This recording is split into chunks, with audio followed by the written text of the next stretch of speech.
Shri Venkateswara gold తాకట్టులో ఉన్న మీ బంగారాన్ని విడిపించి కొనబడును.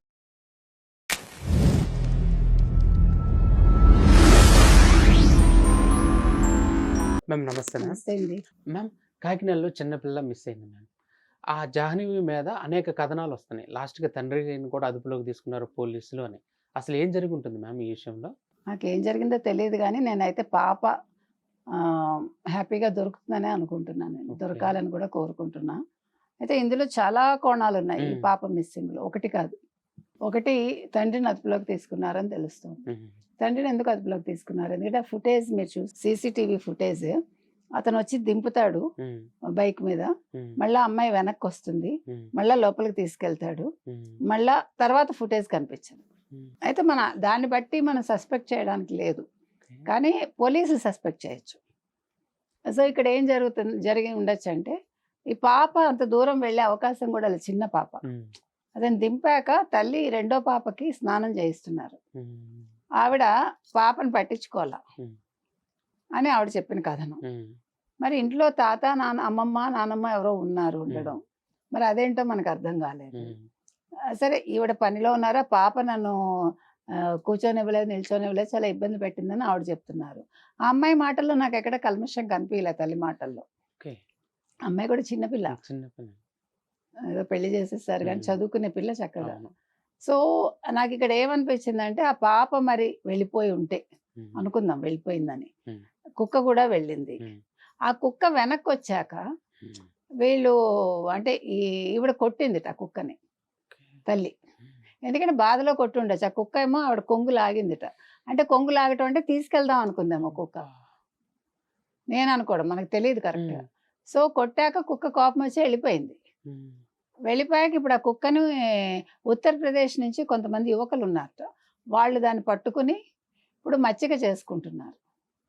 కుక్కని మచ్చిక చేసుకుంటున్నారు. తల్లి, తండ్రి కూడా అదే ఐ మీన్ కుటుంబ సభ్యులు ఆ కుక్కని మచ్చిక చేసుకోవడానికి ప్రయత్నిస్తున్నారు. సో, దానికి జీపీఎస్ పెట్టి ఆ కుక్కని కొంచెం సరిగా అయ్యాక ఆ కుక్కని వదిలి వెనకాల వెళ్దామని పోలీసులు అనుకుంటున్నారని తెలిసింది. ఓకే. ఇక్కడ మీకు ఆంధ్రప్రదేశ్ ప్రభుత్వం తప్పిదం ఏమీ లేదు. హ్మ్. వెంటనే మొత్తం పోలీసులు అవును. వచ్చారు, డ్రోన్లు వచ్చాయి, స్నిఫర్ డాగ్స్ వచ్చాయి, అన్ని రకాలుగా వాళ్ళు చేయాల్సింది చేశారు. కొండలు, గుట్టలు అన్నీ వెతికారు. అవును మొత్తం మ్యామ్. అక్కడ ఉండే హ్మ్. బావిలు అన్నీ చూశారు. హ్మ్. సో, ఇందులో వాళ్ళని అనుకోవటానికి లేదు. 500 ఎకరాల భూమిలో ఎవరేం అవును. చేస్తారండి?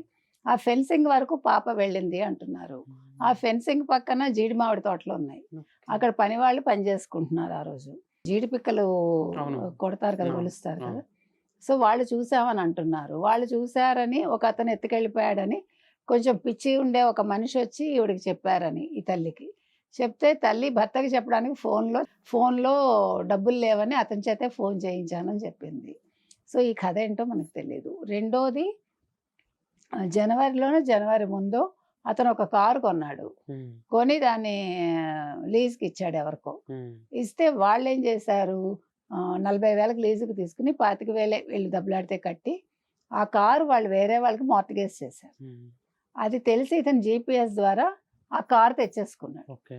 సో, అదొకటే మాకు వేరే ఎవరితో మాకు గొడవలు లేవని ఆవిడ చెప్పారు. హ్మ్. అయితే ఫస్ట్ రోజే ఇవన్నీ కనుక్కొని వాళ్ళని విచారించారా లేదా?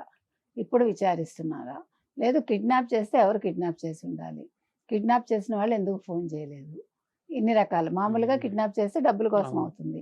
కానీ ఇక్కడ పగబట్టి కిడ్నాప్ చేసి ఆ పాపని దాచిపెట్టారా? లేదు అక్కడ ఎవరైనా ఎత్తుకుపోయి పిల్లలు లేని వాళ్ళు తీసుకెళ్ళిపోయారా? ఇన్ని కోణాలున్నాయండి. ఒక 3 ఏళ్ల పాప విషయంలో హ్మ్. 6 రోజులుగా ఇది అసలు అంతుపట్టట్ల. హ్మ్. పోలీసులకే పాపం చాలా కష్టతరంగా ఉంది. హ్మ్. ఇప్పుడేమంటున్నారు పవన్ కళ్యాణ్ ఏం చేస్తున్నారు? కూటమి ప్రభుత్వం ఏం చేస్తోంది? కూటమి ప్రభుత్వం ఏం చేస్తుంది? పవన్ కళ్యాణ్ ఏం చేస్తారు? అంటే మన బాధ్యతారాహిత్యానికి మనం పక్క హుహు. వాళ్ళ మీద ఏసేస్తాం. హ్మ్. నా పిల్లని నేను ఫస్ట్ చూసుకోవాలి. సరే హ్మ్. చూసుకున్నానో, చూసుకోలేదో. అక్కడ వాళ్ళు చేస్తున్నారు కదా! హుహు. మనం ప్రతిదానికి ఏంటైతోందంటే సోషల్ మీడియా వచ్చాక నిందించటం ఒకటి అవును మ్యామ్. అలవాటయిపోయిందండి. ఎందులోంచి ఒక్క పాజిటివ్ కోణం అనేది నేను చూడటల్లా. ముందు నెగెటివ్‌లోంచి మొదలుపెట్టి నిజంగా పాజిటివ్ జరిగినా నెగెటివే ఉండిపోతుందక్కడ. ఇది మార్చుకోవాలి ఈ పంథా.